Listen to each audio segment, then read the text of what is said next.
DNA Video Productions is a full-service video producer with a fleet of drones, 4K, and HD cameras, as well as a crew of video operators.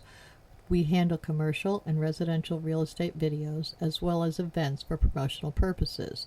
We create book trailers, both live-action and running stills, music videos, and website videos. We also film series shorts for online distribution and are currently involved in filming a political parody. We specialize in low-cost movie making. Call DNA Video Productions at 941-748-6865 or visit our website at www.dnavideoproductions.com. That's www.dnavideoproductions.com. Thank you. Our sponsor this month is Published, an affiliate of Village Voices. Published offers all author services from writing tips, critiques, manuscript evaluations, and editing, as well as tips to help you become published. If you prefer to self-publish, purchase the step-by-step book on publishing through Amazon, or purchase services a la carte, from formatting to creating custom covers, or even tips to gather endorsements. The staff is headed by 2 professional writers. After your books are published, either trade paper, electronically, or both, purchase marketing tips, web services, book trailers, or turn your book into an audiobook. Publish provides all your writing, publishing, and marketing needs. So give them a call at 941-748-6865. Contact them online at dgould497@aol.com or go to the website at www.publishedavillagevoices.webs.com.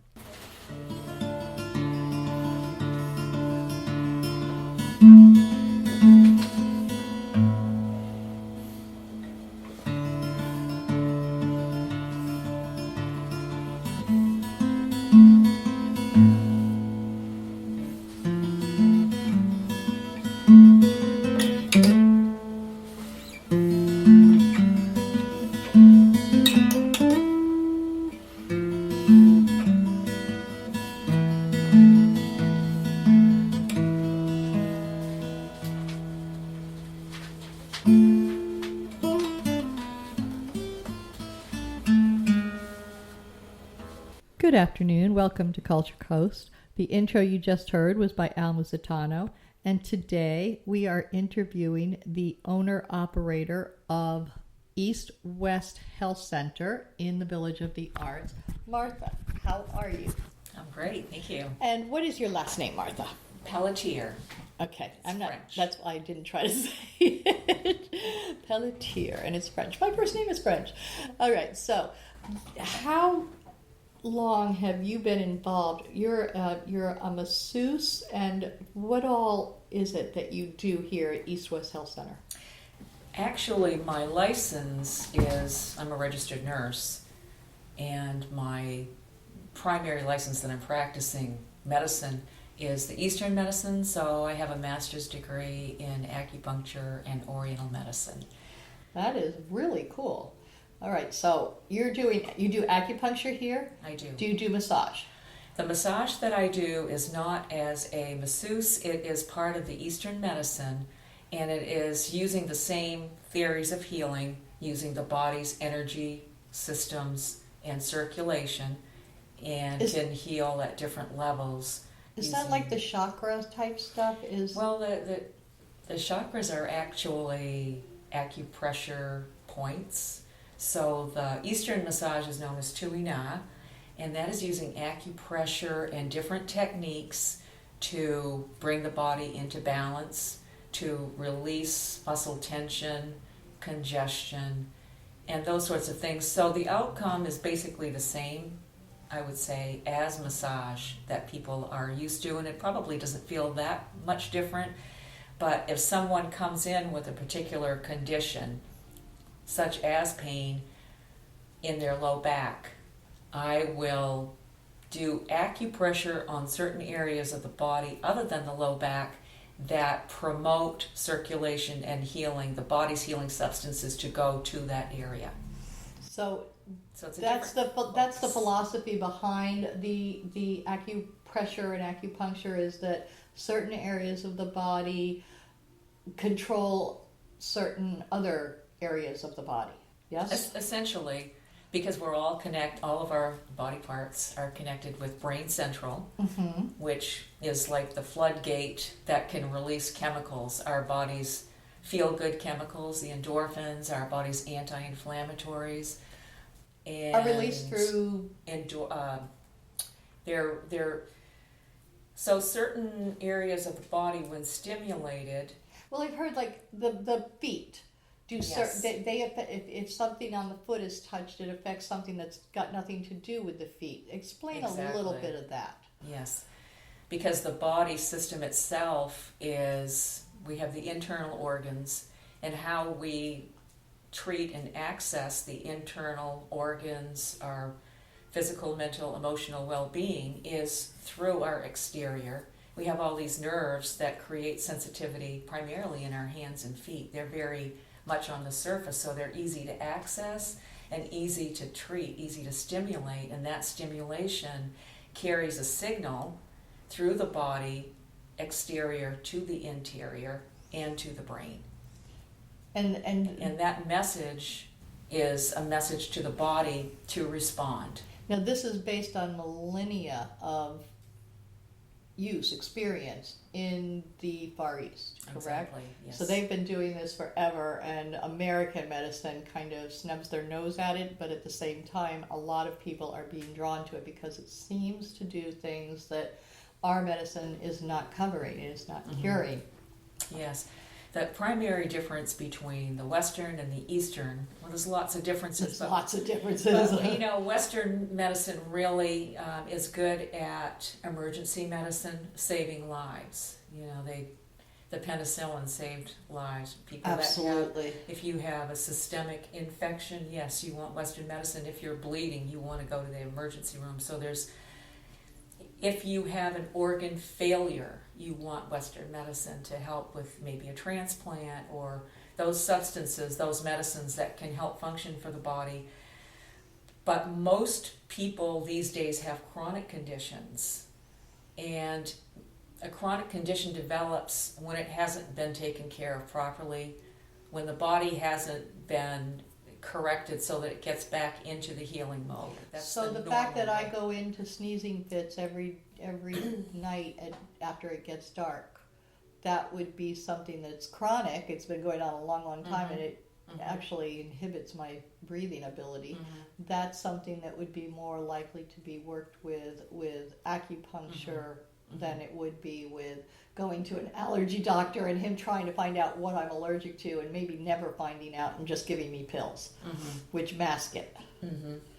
Well, sometimes the two medicines do work very well together. They complement each other. For instance, if you did have a test and found out what the culprit was, then you could eliminate it from your environment. Maybe. Perhaps. But the Eastern medicine would do an evaluation of your whole system, and the goal is to determine why the body is not healing itself. Why is the substance gaining access to your system and creating these signs and symptoms? So it's looking for the underlying cause, the root cause, and The then root causes. Yes, and that's we want. Of course, we want to treat the symptoms, relieve the sneezing and that sort of thing. But we also want to treat the underlying cause that's allowing that to happen, because that's what's causing it to become a chronic. Yours is all about the chronic. Now, let me ask you. Well, no, it is about acute too. Acute too? It is very much so. For instance, okay, let's talk about prevention.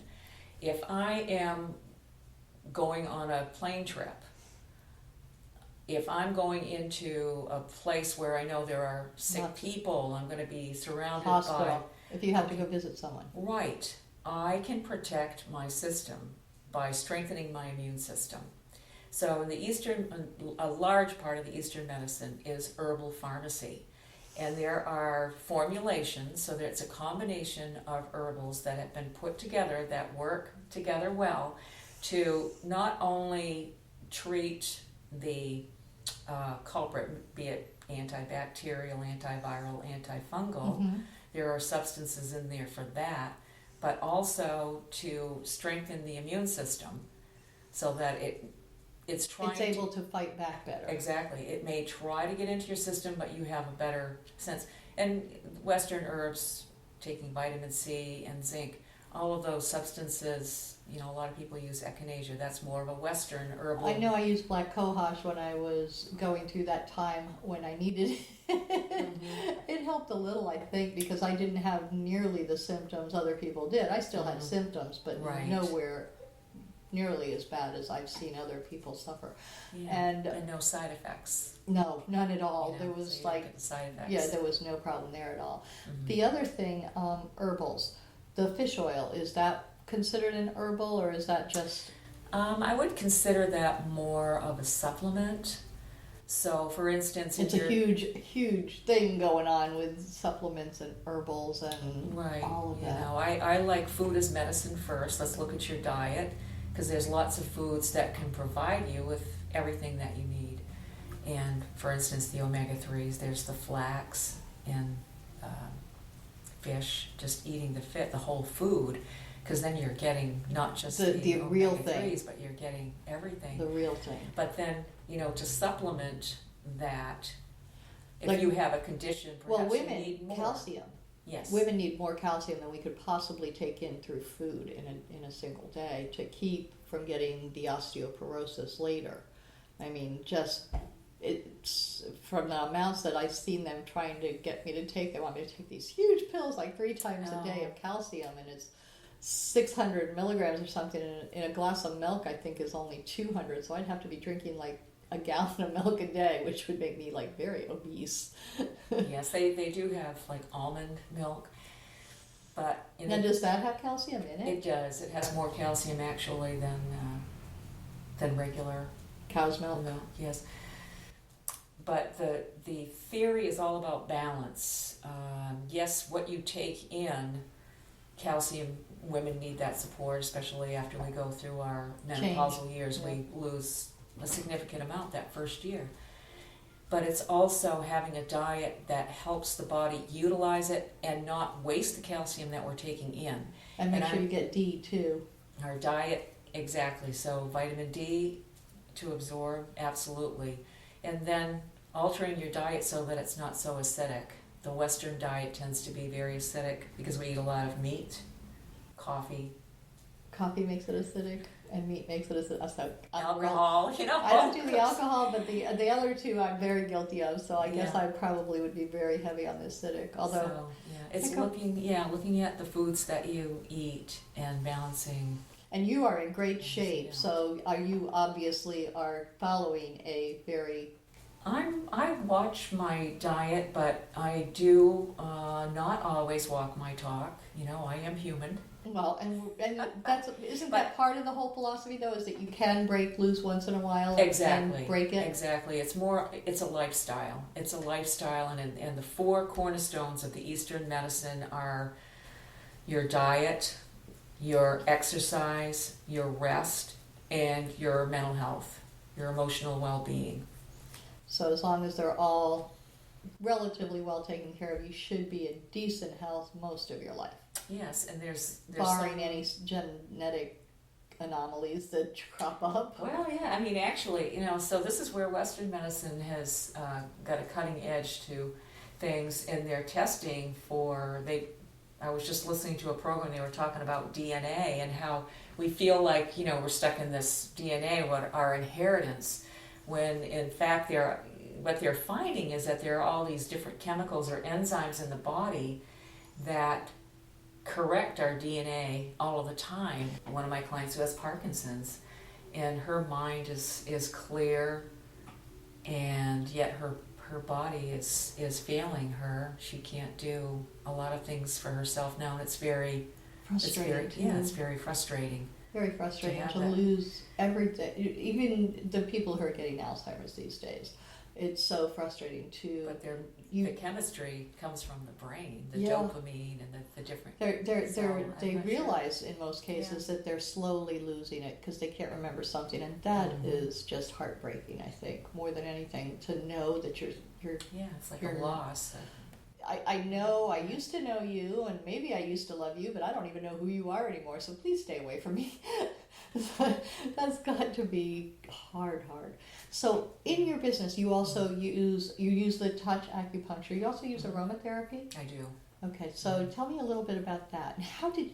I'll let you do that, and then I'm going to ask you how you got into all of this. Well, the essential oils all have certain scents, and those smells trigger our brain chemistry. It's like if you smell,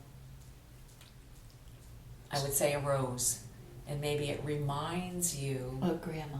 Exactly. So there are all of these. And vanilla reminds you of cooking. Yeah, there are all of these, memory things. So smells are like a trigger for a lot of different things. But the essential oils that I use, and I'm looking to get into them a little bit more and maybe make some of my own blends, are organic. I choose a company that's very conscientious about the types of substances they use, that they're clean, organic, therapeutic. They do third-party testing, and I'm more comfortable using the oils. They're a very concentrated form, so a person can take a lot of them internally, just a drop in water, or they can apply them to their skin, to the bottoms of their feet or whatever, or inhale them. So there's lots of different ways to take. I love eucalyptus. The substances, and I don't worry so much about the interactions between the Western medicines and the herbal formulations. If somebody comes in here with a whole list of medicines, it's not uncommon. 9 times out of 10, and I think that's changing now, but a lot of times when people do come in, they've already been the gamut of the Western medicine. And have been not found anything to help, really. And it's, well, is this medicine causing the side effect that you're right, because if you've got 10 of them, any one of them could be causing the side effect that is it you're being treated for. Right. So oftentimes I wish that when I was in nursing, if somebody went on, for instance, the purple pill because they were having some digestive issues, they were on it for a couple of weeks, and if there wasn't any improvement, they would take it for a couple of weeks. And then you would try something else. Take care of the problem, and then you don't need it anymore. But if the problem comes back, then you need to have it evaluated a little bit more because there's something going on. And the problem with a lot of these medicines treating chronic conditions is the body gets lazy. It says, hey, we don't have to take care of this anymore. Yeah, this medicine's doing it for me. So, it skews our acid production and our own body's ability to regain balance given the proper tools. Okay. And I feel like Eastern medicine is more apt to give the proper tools and signals to help the body rebalance without taking over the body's job. I spoke to a doctor who deals with herbals and the Eastern medicine, Dr. Cynthia, I think she's from Sarasota or Nokomis area, but she was talking about for people who have bloating. She thinks that that's not necessarily a matter of poor diet.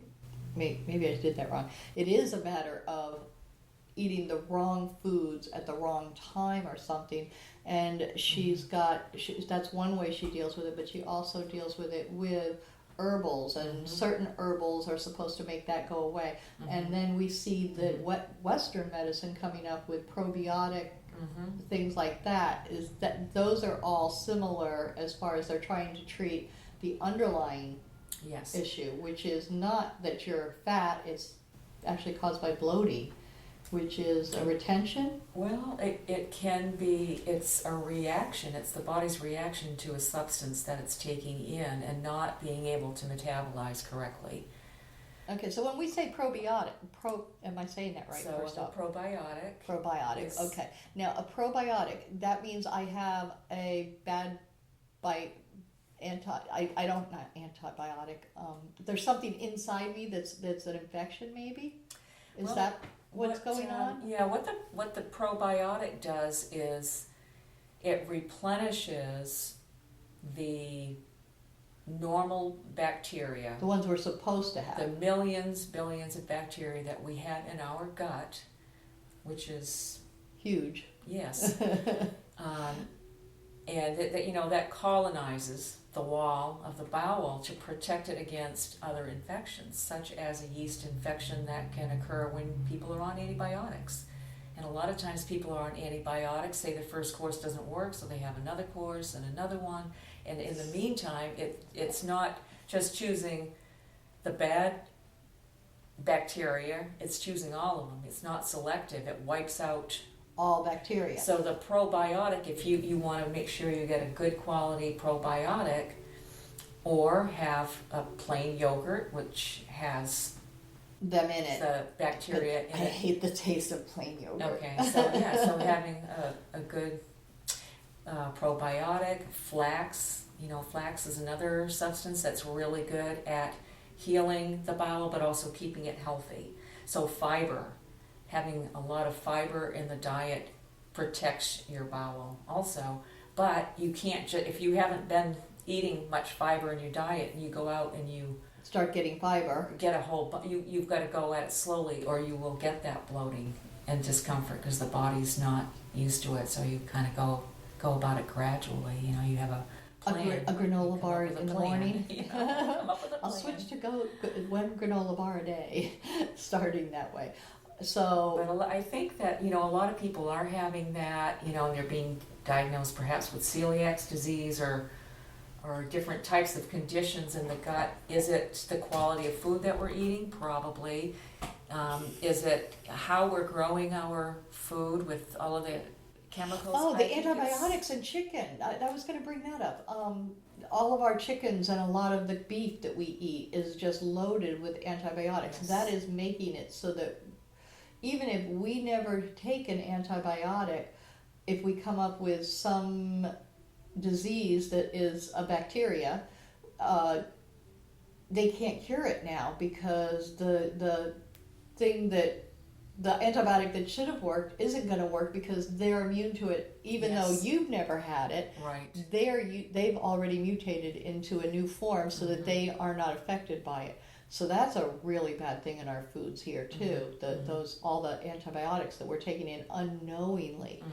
And I also heard that a lot of the chicken producers wash their chickens in ammonia. Oh, they dip them with. I've heard that. Why would they do that? As a cleanser, they're cleaning it, but the whole environment that our animals mass production. Exactly, it's a very unhealthy environment. So for me, I don't eat a lot of meat, but if I eat chicken, I make sure that it's the organic never free range, been treated with hormones. No water added, none of that nonsense. Yes. Yeah, I've only just learned about this recently, and it's like, wow, I must have taken in enough that I probably am not going to work with any antibiotic. And the probiotics. There was something else I was going to ask you about all this because it's really interesting. Number one, it's very interesting. There's so much. I'm a baby. I've been in this. Okay, so I've had my practice since 2002, but as you said, this is ancient medicine. It's been around for thousands of years, and there's so much wisdom in understanding in the human being and how we work, how our organs and systems all work. Right. You could study this all your life and still not know it all. Exactly. It's just very, very amazing. Yeah. We are winding up already. I can't believe it's already been a full half hour. So how would people get a hold of you to make an appointment, and how do you work with people? Do you is it an hour? Is it, do you do a pre-consultation? I do. If people, sometimes people call and they're ready to have a session. There are other people that are riding the fence. They want to educate themselves a little bit more about it first. They want to meet me. They perhaps want to see my treatment room and make sure, hey, is it clean and what have you. So I have a complimentary consultation, which is usually about 30 minutes, and the person comes in and gives me a little information about what do you want help with, how long have you had it, and just a little information that's going to tell me how to treat them. How many? Because people want to know how many sessions is it going to take? What's it? Right. Do I have to come to you for the rest of my life? Exactly. But the I thing can't with afford that. yeah, I mean, if somebody can come in with the same diagnosis but have an entirely different treatment, depends on the underlying cause, depends on their lifestyle, how responsible they are partnering, because it is a partnership. You know, you go home, and if you revert back to your same old, whatever I do isn't going to amount to a hoot. So it's educating, it's empowering the person with these tools that they can walk away with and know that they can take care of themselves then. Exactly. So there's a consultation I do. When somebody comes in, typically I'll do a thorough evaluation, and then that guides my treatment as far as recommendations for diet, supplements, possible herbals, and then the acupuncture, and there's different tools. So they would how did they find out about you? Well, word of mouth is always good. Referrals are the most trustworthy, and then I do have a website that they can go to, and that would be eastwesthealthcenter.net. .net. eastwesthealthcenter.net. Okay. They can call me, certainly, 941-744-9770, and schedule an appointment. I usually say, please plan to be here for, if you're going to have an evaluation and treatment, plan for at least an hour and a half? Yes. Have a little bit of something to eat. Don't come in here on an empty stomach. Because honestly, if your energy is moving around and you don't have any fuel, it can make you feel very spaced out and lightheaded, which isn't. So have lunch before you get here. Exactly. Have a little bit to eat, and then plan your day so that when you leave, you can allow the healing to continue and not go back into your stressful environment or wherever you're coming back to from. The bank. Yeah, exactly. They're going to kill me. Yeah. All right. It was very nice having you, and I hope to hear more about it, because it's a really interesting subject. We just barely touched it. Thank you for being on Culture Coast. Thank you, Dawn. Nightmares. Frightful visions during the night, causing terror and loss of sleep. Daymares. Frightful visions during the day, causing fear and paranoia. Gothmares. Gothic visions that can happen anytime, causing horror and disgust. But sometimes they offer answers. Read Gothmares if you dare.